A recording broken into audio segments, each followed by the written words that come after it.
Hello, welcome to Scrappy Loom Sewing. I'm JC Joellen, and today I am working on a keepsake for myself. I'm using prints that belong to my mother, which she left to me, that were really dear to her heart. She loved them. She liked pulling them out, looking at them. She didn't want to cut them up. She loved them so much. She just liked pulling them out and admiring how pretty they were. So I wanted to do the same thing with them. I didn't want to cut them up either because she didn't want to cut them up. So I decided to use a block that is called the Shadow Box quilt block because all I lose with this block is a 1/4 inch seam. But I'm using these batiks, 42 5-inch batiks. They are called Blossom Batiks. And I don't know if you can see that or not because the lighting. They're Blossom Batiks and they are by Flory and Finch. They're probably no longer available in stores because these are years old, but I'm sure they've got some that's equally pretty out there. So again, I'm using 42 5-inch charm squares. You could just cut your squares if you didn't want to buy a charm pack. Because I understand trying to use up your stash. I'm trying to do that too. But these are with the blocks, the center of the blocks. Then I used a white print for the background. And then I am using a gray print for the shadow portion of the block. And the finished block looks like this. I've got one on the wall that I'm going to show you. It's using different background prints. I used 3 blueprints for the sashing and then the background of it. So I'll show you that real quick. That one's done as far as the quilt top goes. I've still got to quilt it, but that quilt is done. And then I'm starting on a second one to finish up the rest of the charm squares that I have that belong to my mother. So here's the quilt top that I've finished. And I'm about to make a second one that's going to use the same charm squares, but it's going to have different background. It's got a total of 7 rows with 6 blocks in each row.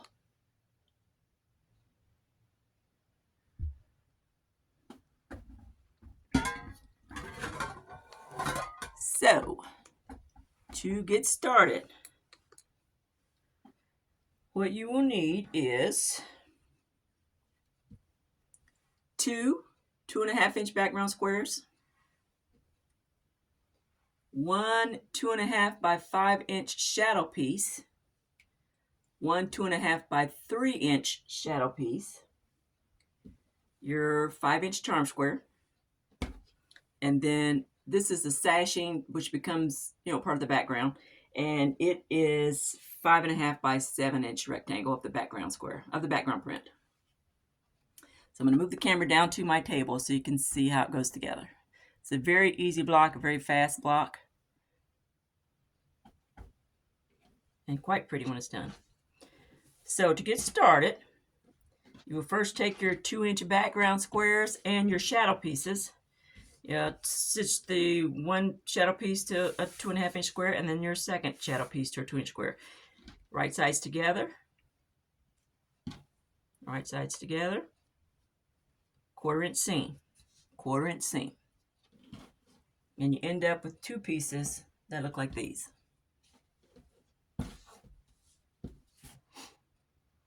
Then you're going to take these and you're going to add them to your charm square. Starting with the small piece, going to add it to the right side. You want your light background piece to be in the upper right corner when you're facing it, when you're looking down on it. And so you take those pieces, the shadow piece, and you'll add it to your charm square with a 1/4 inch seam, right sides together, of course. When you open that out, you end up with a piece that looks like this. And then you're going to take and you're going to add the second shadow piece to the bottom. You want your light background piece to be on the left corner, left bottom corner. You put those right sides together, stitch your 1/4 inch seam. I'd go this way because of this seam here. So I stitch across here, 1/4 inch seam, and then you end up with a block that looks like this. Excuse me, I'm got the wrong direction. It looks like this. Now I would make 42 of these. Then I would take my sashing It's just a very wide sashing, but that is what it is. It's a sashing. And I've added to the left side of the block. This is the finished block. And I'm going to add the sashing to the left side of that. So I'll put these right sides together and stitch a 1/4 inch seam along this side here, which gives you a piece that looks like this, or a segment that looks like this. And then I add 6 of these together, and at the very end of it, I will add another sashing to the last block. And sometimes a little bit extra gets taken up in the seam. This ends up a little tiny bit long, and then I just cut that off. Or you could stretch that a little bit and make it fit. That's probably a better idea so your quilt doesn't shrink. But yeah, see that if I do that, pull that seam loose, pull that seam out, it fits. There's a little bulk there. Anyway, so then you'll add this sashing at the very end, and that makes your roll. You'll have 6 of these across, and then you'll have 7 rows in the quilt. And between the rows, I put a 3-inch sashing, and I'll show you that on the wall. But here's how I would put these together.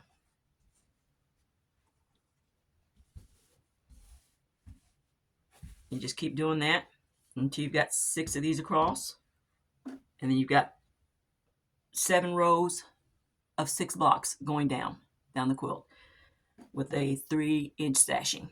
3.5 inch cut, but 3-inch finished sashing. And it's just that simple. That's really, really easy. So I'm going to show you again over here the finished quilt top I've got, and show you the borders.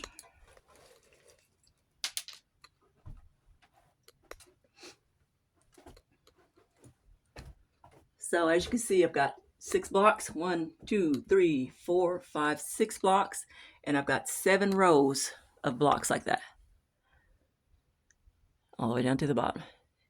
Right here, I have got a 3-inch sashing, so it's 3.5 inch cut, and I put that between each row. And then over here on the side, you can see my borders.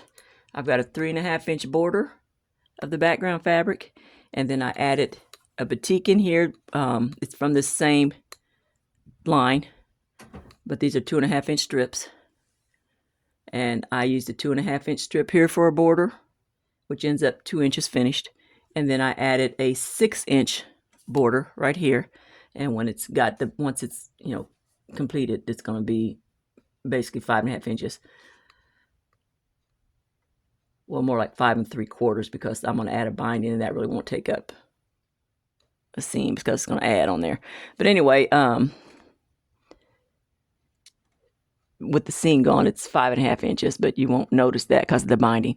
But anyway, so that is my finished quilt, and it's really easy, a fast quilt. I didn't take real long to finish this top at all. The long part is going to be the actual getting to the quilting of it. That's where I have my issues. I got a lot of tops. Just gotta get them quilted. Anyway, so I hope you enjoyed that. Please, if you did, like and subscribe and tell a friend. If you have any questions or comments, please put them down in the comments section. I respond to all of them. And I hope you have a very blessed day. God bless. Much love. Bye-bye. Hope to see you next time. Bye-bye.